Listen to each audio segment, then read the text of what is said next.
Yeah.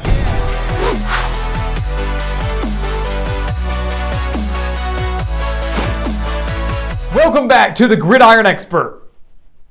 The Outback Bowl will mark the first game of the new year as Penn State takes on number 21 Arkansas. And guys, I will say that I absolutely love this matchup. This is a fantastic matchup. Two teams that to me match up very well with one another, but two teams that have had very different seasons.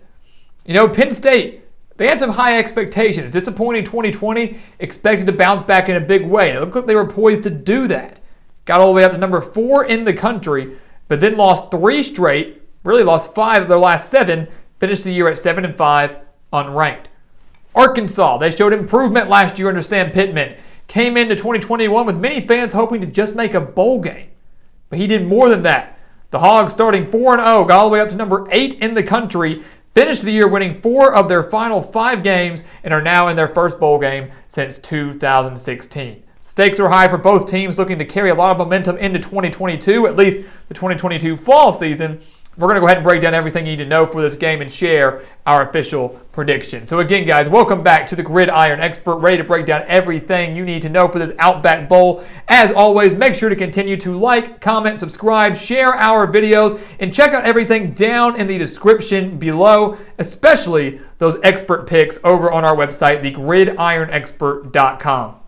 If you have not signed up for those yet, guys, you are missing out. We have some of the best spread picks in the country for one of the lowest prices in the country. So if you want the spread pick for the Outback Bowl, if you want the spread pick for every other college football bowl game, all the NFL playoff games, and a handful of NFL regular season games that are left, you need to join us over at thegridironexpert.com. Sign up for those expert picks.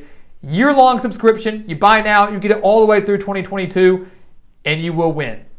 We are beating out over 80% of the national analysts, and we are doing it again now. We've beat them out each of the last 3 years. We're doing it again now. It is a deal, an offer, an opportunity that you do not want to miss out on. We want you to join our team. So make sure to check that out over on thegridironexpert.com. So let's dive into this Outback Bowl, guys. Again, the first game of 2022. We're going to go to bed after watching the playoff games. You're going to stay up till midnight, ring in the new year. You're going to wake up on New Year's Day and watch a great slate of games that kicks off again with Penn State and Arkansas. So let's start on offense. Let's take a look at the Nittany Lions. This offense for Penn State has been mediocre at best this year. It's not where they want it to be. I'd say it's middle of the pack. It's not great, but it's not bad. They're led by Sean Clifford, and they got big news that Sean Clifford is returning for next year. So that gives Penn State a huge boost going into next season. The Nittany Lions under him are averaging 26.1 points per game. And under him this year, they've averaged nearly 275 passing yards per game. Clifford has thrown for over 2,900 yards and 20 touchdowns. It should also be mentioned that 12 of the 20 touchdowns went to star wide receiver Jahan Dotson, who has over 1,100 reception yards, and again, the 12 touchdowns that we just mentioned.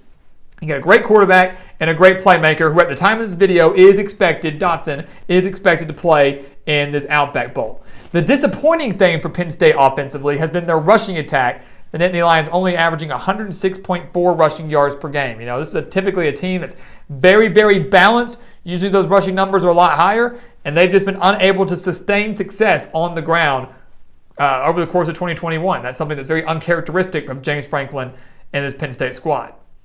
Arkansas, on the other hand, they have been able to sustain success on the ground. This offense took off in year 2 under Sam Pittman, took off in year 2 under offensive coordinator Kendall Briles. The Razorbacks are averaging 31.5 points per game, over 440 total yards per game, and they are balanced. You know, we talk about Penn State, they want balance. Well, the Hogs have it. 223.6 passing yards per game, 217.3 rushing yards per game. Again, we said the Hogs want to run. They want to be able to do that, and they are doing that. 4 players for the Arkansas Razorbacks. 4 players have over 400 rushing yards, and every single one of them will have at least 500 rushing yards when this game's said and done. As a couple players are about 1 or 2 yards away from hitting that 500-yard mark. You've got Traylon Smith, 592 yards on the year. KJ Jefferson, their quarterback, has over 550 rushing yards on the year. Raheem Rocket Sanders has 499 yards on the year. He'll hit 500. Dominique Johnson has 498. He'll hit 500. Those 4 players have combined for 20 rushing touchdowns in 2021. A major reason for Arkansas' success and resurgence in 2021. Now, the Hogs, of course, will be without arguably their biggest playmaker on the team, Treylon Burks. One of the best wide receivers, not just in the SEC, but in the country. Had over 1,100 yards and 11 touchdowns this year. He's opting out in preparation for the NFL draft. But KJ Jefferson has the arm and the talent and the decision-making to still find other receivers not named Treylon Burks to help Arkansas move the ball through the air. KJ Jefferson over 2,500 yards, 21 touchdowns, just three interceptions on the year. So this Razorbacks offense, guys, they have it all. They've got it all. They're doing it all. They're consistent. It's got to work occasionally on some playmaking. Kendall Briles sometimes doesn't know how to get out of his own way. We move on to the defense.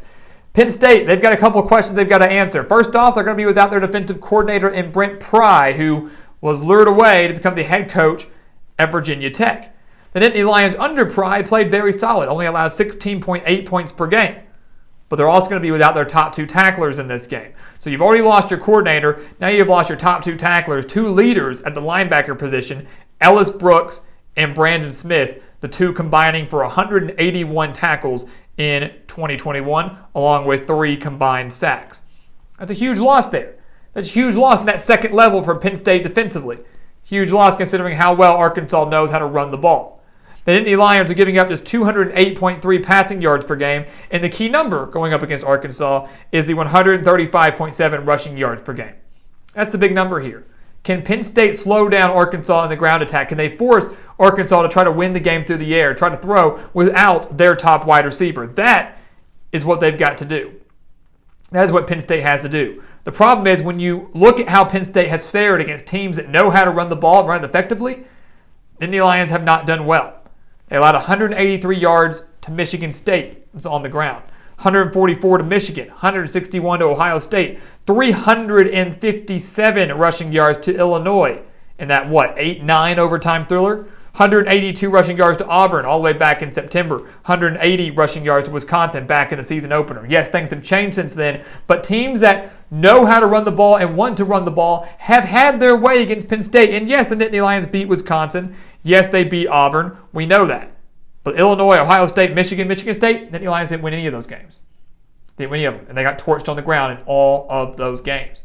So will that be the same for them now, going up against an Arkansas team that wants to run first, and Nittany Lions team, again, that was without their top two tacklers in the linebacking core and without their defensive coordinator. Arkansas defensively, though, I'm not going to sit here and tell you that they're much better. The Razorbacks are inconsistent defensively. Some games they look great, just like they did earlier in the year, and some games they look absolutely horrendous. You just don't know which Razorbacks team you're going to get defensively from Barry Odom. This is a Hogs team that's allowed 24 points per game on the year, but they allowed over 215 passing yards per game and over 156 rushing yards per game. And to me, that's the key number, again, that we're looking at here. Both teams and how they fare against the run. That's what we're looking at. Obviously, because Arkansas wants to run, Penn State's got to focus on that. Penn State can run. The numbers haven't been there, but they have that ability. And if Arkansas can't shut it down, they're going to keep doing that. Penn State's going to keep hammering the Hogs on the ground, and that's going to set up the play action. And the Hogs, I guarantee you, will bite. So Arkansas's got to find a way to hopefully not allow Penn State to exploit the over 150 rushing yards they're allowing, and try to hopefully crack down on the pass. If the Penn State run game can become almost a non-factor, Barry Odom's squad can crack that down, they can focus on Sean Clifford and Jahan Dotson. And you can guarantee you that Arkansas is going to have Monteric Brown on Jahan Dotson, a guy who has 5 interceptions on the year for the Razorbacks. Factor in that Arkansas has a great linebacking core of their own in Grant Morgan, Bumper Poole, and Hayden Henry. This is an Arkansas defense that has the talent and the speed and the veteran leadership to shut down this Penn State offense that, again, as we mentioned earlier, is mediocre, middle of the pack. The last thing I will say on Arkansas's defense, though, is they will be without their sack leader, Trey Williams. I believe he had 6.5 sacks this year. It's a lot of sacks. It's a big-time playmaker, a leader on this defense. Arrested for a DWI, then decided that he was going to opt out and prepare for the NFL draft. Not a bad idea. You probably weren't going to play in the bowl game anyways after that. But both teams defensively have key players out. Both teams defensively have been hit or miss. Some days they play great, some days they play bad. It's a matter of which Nittany Lions defense will show up, which Razorbacks defense will show up, which defense will do the better job of taking away the other's strength. And right now, that's going to be Arkansas trying to stop the pass and not allowing their rushing defense to get exploited like it has in others. And right now, it's Penn State definitely trying to shut down the run for Arkansas. So what is going to happen in the Outback Bowl, guys? The first game of 2022, ringing in the new year with a great matchup, 7-5 Penn State, 8-4 Arkansas. Give me the Hogs. Give me Arkansas. This team has it all, guys. Penn State is a great opponent for Arkansas to really test them. After a year of facing a very difficult SEC schedule, how will they fare against a team in the Big Ten who is 7-5 but might be slightly better than their record indicates? Remember, Penn State hung with Michigan, nearly beat them. Hung with Michigan State in the finale, nearly beat them. You know, it got kind of demoralized after that loss to Illinois. Kind of got demoralized after that loss to Iowa at Kinnick. But still, regardless, nonetheless, this is a dang good Penn State team that's going to test the Hogs. But I believe this defense comes ready to play.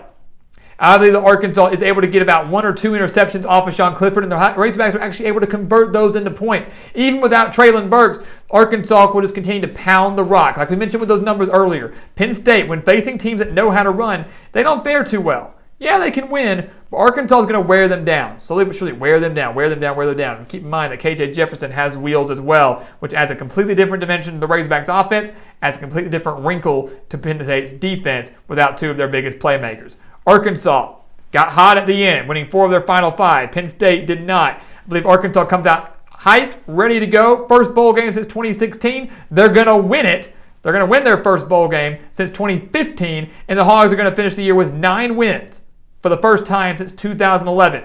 The future looking very, very bright for Sam Pittman and the Razorbacks on the Hill.